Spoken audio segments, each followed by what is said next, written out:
What's up, guys? This is Brick Bros in for 1A. Today we've got a brand new Axial Scx24 deadbolt. As you can see, it's been a little bit modified. Got some different stickers on there. But other than that, it's completely stock. Right. Totally stock.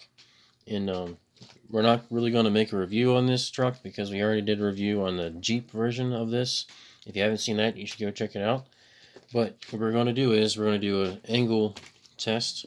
We have a little thing set up here so we can slide this back and forth to different degree settings so we can see how steep it can climb, because we got these upgrades. This is a Bauhaus RC. Looks like it's 3D printed. I don't know. I think it is. It's a low center of gravity conversion kit, so it moves the battery in the ESC, so it lowers the center of gravity on the truck, which we also have already installed on the Jeep. We also have these CR Racing 10-gram wheel weights that go behind the tires, so that should add some weight, and we'll see how it affects its ability to climb up this hill. Alright, so now we've got it on stock. I mean, that's not a Jeep. The truck is totally stock, and we have it on the very first notch here. We'll see if it can climb up it. No problems. No problems. And this is a fully charged battery, by the way.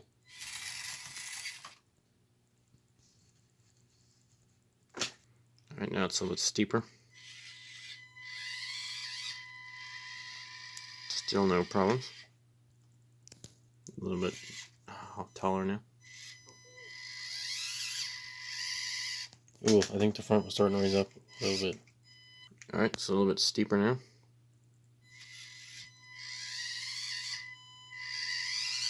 Oof. Oh, it's having trouble. It still made it though.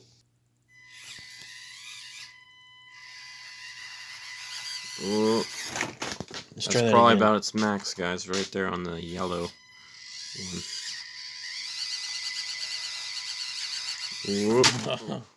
Okay. So it can still kind of do it, but it can't. It won't make it to the top as well. So that's its max right now. So we'll put the upgrades on. We'll show you how to install them, and we'll show you the performance difference. Alright, just real quick. Here's the Jeep with all the upgrades. See how it does. It's on the one the truck fell off. Wow. Try it again. Oh, it did.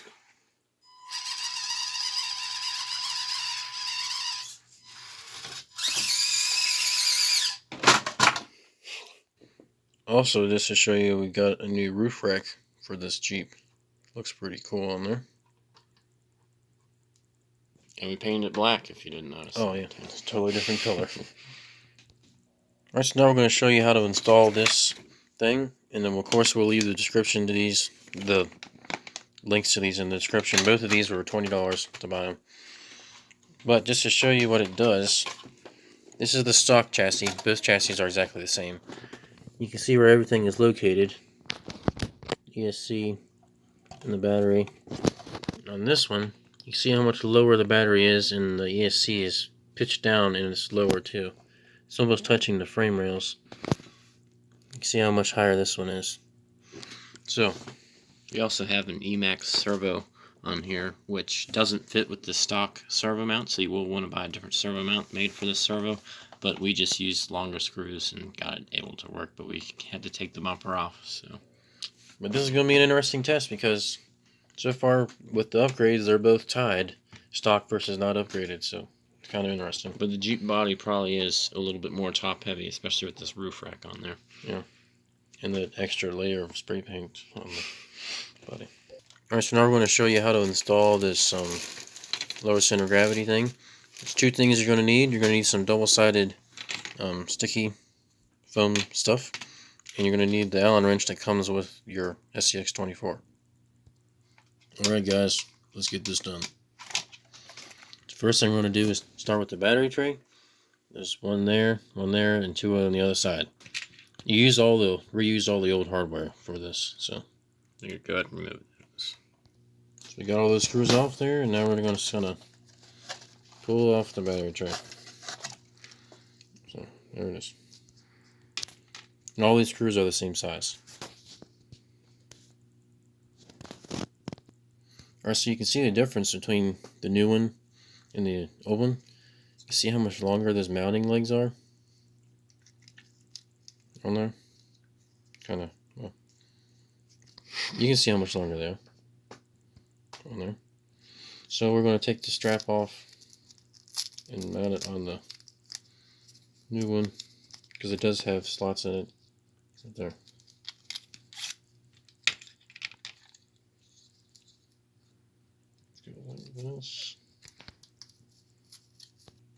This one actually seems like it might be a little bit heavier than this one too. This one's skeletonized and this one's all solid, so I might add some weight to there. I'm just going to mount this on here the same way we took the other one off. Just those 4 bolts. Oh, yeah, bolts just like that. Alright, so now we got the battery tray all mounted up. And we're going to take off the ESC, so we're going to unplug the motor. And we're going to unplug the steering. I'm going to unplug the lights. Okay, it goes on the bottom. One from the left. Okay. And we're going to cut it off with our Benchmade knife. So yeah. It has that sticky tape stuff, so. Very careful when you're doing this. You could use a screwdriver probably. So we'll take that off. Alright, so now we're going to remove the shocks and the bolts holding this on. And we'll take off the body mounts too. And something kind of interesting about this one, it has the option of mounting the shock either here or here. So you can have a little bit of an angle on it if you want. Alright, so next we're going to take our double-sided tape stuff. Once again, we've got our Benchmade knife. I'm going to cut a little piece.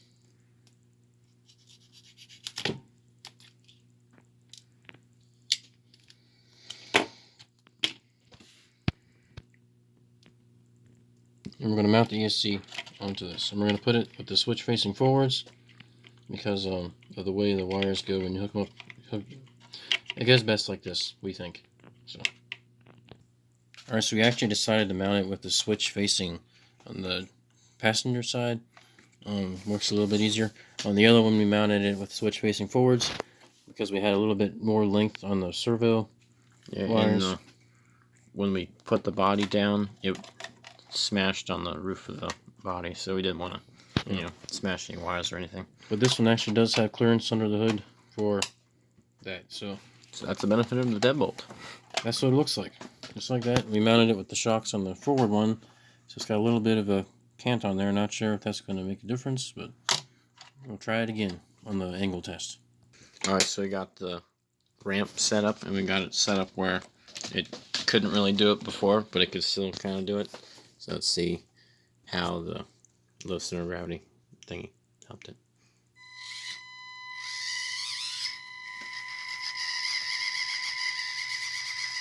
I think it's pretty much the same. Way same with the ramp slip forwards. There we go.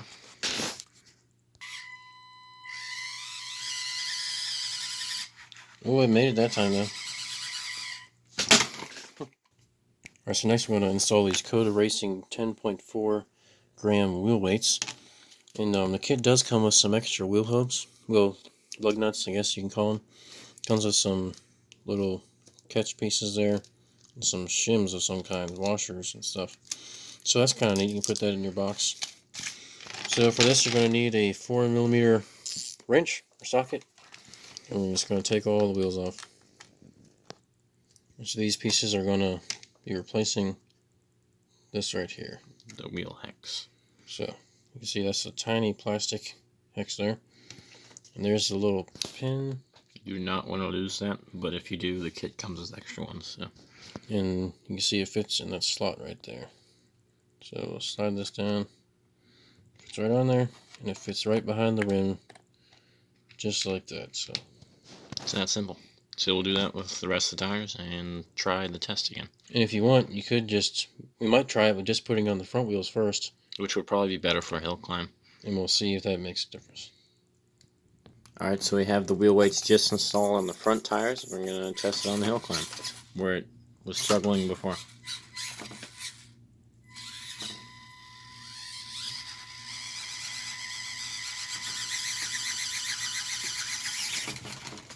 It didn't flip over as fast.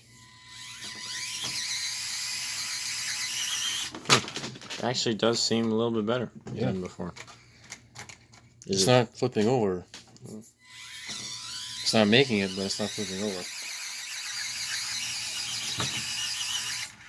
Yeah, that's pretty good, actually. Alright, so we got all the wheel weights mounted on. We're going to try the test again. Same spot.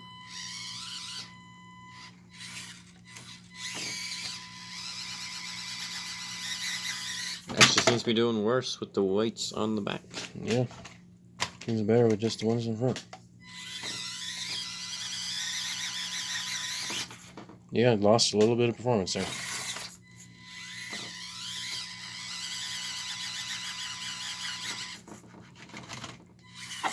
You still might not want to have weights just on the front though, because it is rotational weight. So that would add a little extra stress to the motor. But it might not harm it, but we just don't really want to do it, you know. If you wanted, you could put like brass knuckles and stuff on the front though, and not on the back. But we're gonna have the weights on all 4 tires.